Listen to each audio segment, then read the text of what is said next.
महाभारत में कौरवों का मत्स्य देश विराटनगर पर हमला एक महत्वपूर्ण घटना है जो पांडवों के अज्ञातवास के अंतिम वर्ष के दौरान घटित होती है।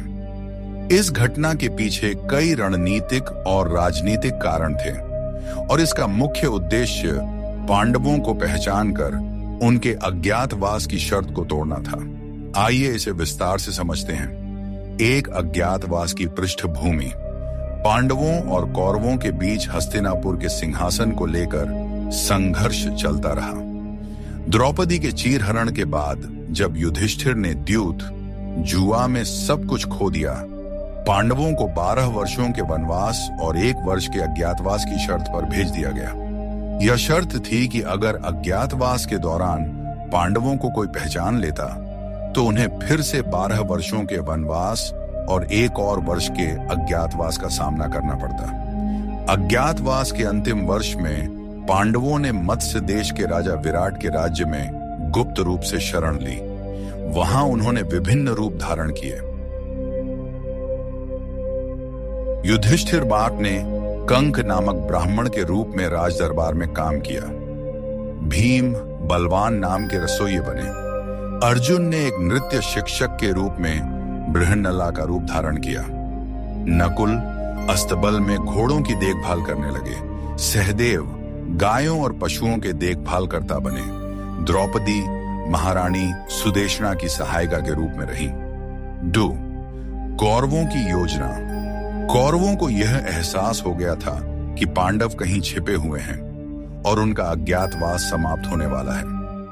दुर्योधन, शकुनी और कर्ण को इस बात का शक हुआ कि पांडव विराट नगर में छिपे हो सकते हैं। इसलिए कौरवों ने सोचा कि अगर वे मत्स्य देश पर हमला करेंगे तो पांडव युद्ध में भाग लेने के लिए बाहर आ जाएंगे, जिससे उनकी पहचान हो जाएगी और इस तरह अज्ञातवास की शर्त टूट जाएगी। यह भी ध्यान देने योग्य है कि कौरवों का मत्स्य देश पर हमला सिर्फ पांडवों को पहचानने तक सीमित नहीं था। वे मत्स्य देश की संपत्ति को कमजोर करने के इरादे से भी आए थे, खासकर राजा विराट की गायों को हड़पने के उद्देश्य से। गायें उस समय संपत्ति का प्रतीक मानी जाती थीं और उन्हें हड़पना एक राजा की प्रतिष्ठा और शक्ति को कम करने का साधन था। 3. युद्ध की शुरुआत। कौरवों की सेना में भीष्म, द्रोणाचार्य, कर्ण, अश्वत्थामा जैसे महान योद्धा शामिल थे। उन्होंने विराट नगर की गायों को चुराने की योजना बनाई और इस उद्देश्य से मत्स्य देश पर हमला किया। इस दौरान विराट राजा अपनी सेना के साथ कहीं और लड़ाई में व्यस्त थे और उनकी गैर मौजूदगी में उनके बेटे उत्तर ने अपनी बहन उत्तर की मदद से कौरवों के खिलाफ युद्ध लड़ने का संकल्प लिया। हालांकि उत्तर युद्ध में लड़ने से डर रहा था। उसने युद्ध की स्थिति देखकर घबराहट में आकर युद्ध से पीछे हटने की कोशिश की, लेकिन अर्जुन, जो बृहन्नला के रूप में उनके सारथी बने थे, उसे आश्वस्त किया कि वे इस युद्ध में विजयी होंगे। अर्जुन ने उत्तर को युद्ध के मैदान में ले जाकर उसे साहस दिया और खुद अपने असली रूप में आकर युद्ध का नेतृत्व किया। 4. अर्जुन की वीरता और कौरवों की हार। जब अर्जुन ने अपनी असली पहचान प्रकट की तो उन्होंने अपना दिव्य गांडीव धनुष उठाया और कौरवों की सेना का सामना किया। अर्जुन ने अकेले ही कर्ण, द्रोणाचार्य, भीष्म और अन्य प्रमुख कौरव योद्धाओं का सामना किया। उन्होंने अपने दिव्यास्त्रों का इस्तेमाल किया और कौरवों की सेना को पराजित किया। अर्जुन ने कुशलता से सभी हमलों को विफल किया और कौरवों की योजना को पूरी तरह ध्वस्त कर दिया।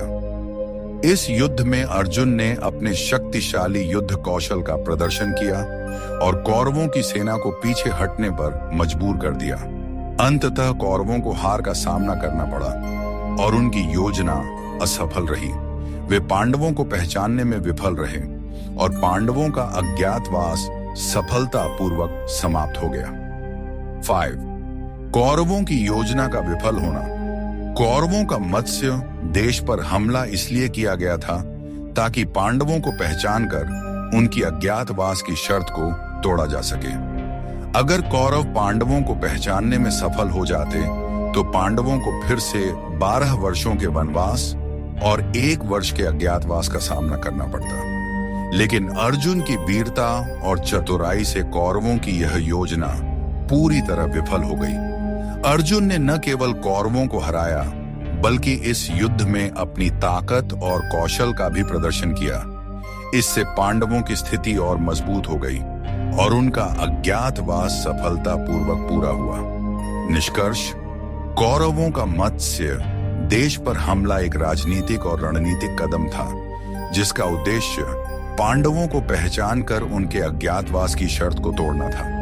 यह हमला उनकी योजना का हिस्सा था, जिसमें वे मत्स्य देश की गायों को चुराकर राज्य को कमजोर करना चाहते थे।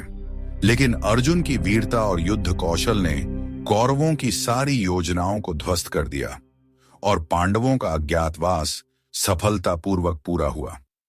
इस घटना ने महाभारत के युद्ध के समीकरणों को और जटिल बना दिया और अंततः कुरुक्षेत्र के महायुद्ध की दिशा में एक महत्वपूर्ण कदम साबित हुआ।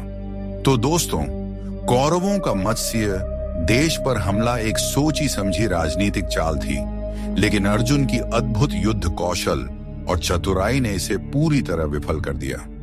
यह घटना महाभारत के इतिहास में पांडवों के साहस और रणनीति का बेहतरीन उदाहरण है। अर्जुन ने न केवल अपने भाइयों को पहचान से बचाया, बल्कि कौरवों की विशाल सेना को परास्त भी किया। इस तरह पांडवों का अज्ञातवास सफलतापूर्वक पूरा हुआ और उनका अधिकार महाभारत के आने वाले युद्ध के लिए और मजबूत हो गया।